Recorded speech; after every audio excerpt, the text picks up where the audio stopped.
Courthouse Tavern Case of the Week, brought to you by the Courthouse Tavern, located at 310 Forbes Avenue in downtown Pittsburgh. It's time to go anywhere else. Aaron Cooney, Matt Desmond here. Guys, NHL playoffs, Pens Lightning. It's been a very fun series thus far.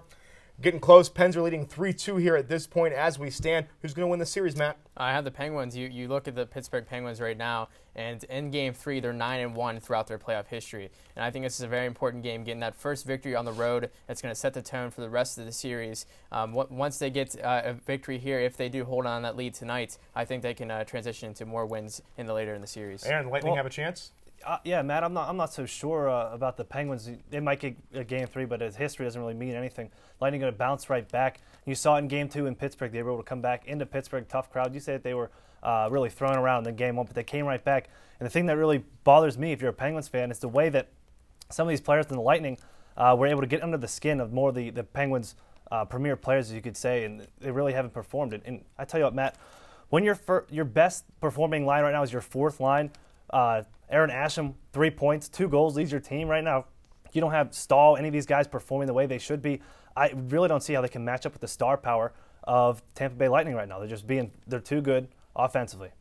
Yeah, I think if they can shut down the Stars, they can go through this series. And when you're looking through, you said Jordan Stahl hasn't really been contributing in the series so far. He's a -16 career in the playoffs. Yeah, but shouldn't this not be too big of a problem? If Asham's carrying you right now, don't you think that guys like Kovalev, guys like Stahl, guys like Neal, Crosby coming back maybe can lead that team even further? Well, they got to step up soon here because they're really being outshone here. You get into penalty trouble. That's what's killing the Penguins right now, is getting into penalty trouble. And you saw 2 power play goals here today. They got it done in the power play in Game 2, and that's how they're taking advantage. This Penguin team cannot go out and take penalties, especially when you don't have really anybody to go out and clear the front of the net.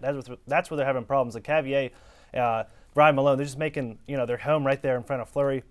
And when Orpik goes off, that's probably the toughest guy to take somebody off. And I don't see why Bilesman does not match him up with Derek Engelland, somebody who's a little bigger and stronger that can go out and clear the front of the net. And the Pens can't score on the power play. No, they're 0-13 on the power play right now in this series, and they really need to step up there. I think when Jordan Stahl scores a goal, they're 9-1. So whenever they can get on the scoreboard, I think Jordan Stahl is going to be a big contributing factor if this series is going to go any further to the next round. Stahl's having trouble playing up against top lines. It's when you're going to shut him down. He's going to play against the shutdown role defenseman when he bumps up from a third-line center now up to a number 1 center, and that's why you see he's not having the game that he should be. And he's got to make something happen. They've got to be a lot more physical in front of the net is what I think, and get Rolls to move inside the side. Don't you think Rolson's going to come down to earth a little bit here too pretty soon? I mean, this guy's over 40 years old. He's not that good of a goaltender. I mean, let's get honest here. Well, that's the problem. I think the Penguins make him look good. I'm sorry, but guys like Kennedy, Stahl, the problem I have with them, you're shooting it right into his breadbasket. You're making him look good. Let's make it tough. Let's make some plays side to side, get him moving, go with the top shelf, get it up a little, elevate the puck, and that's the problem. They just been making Rolson look good by shooting it right into him. Yeah, I think the Penguins, they can't commit those stupid penalties. And once they make those penalties that are aggravated by the Lightning, it's just going to create more opportunities for the Lightning to score. And I think the Penguins just need to play smart hockey. Guys, thank you very much.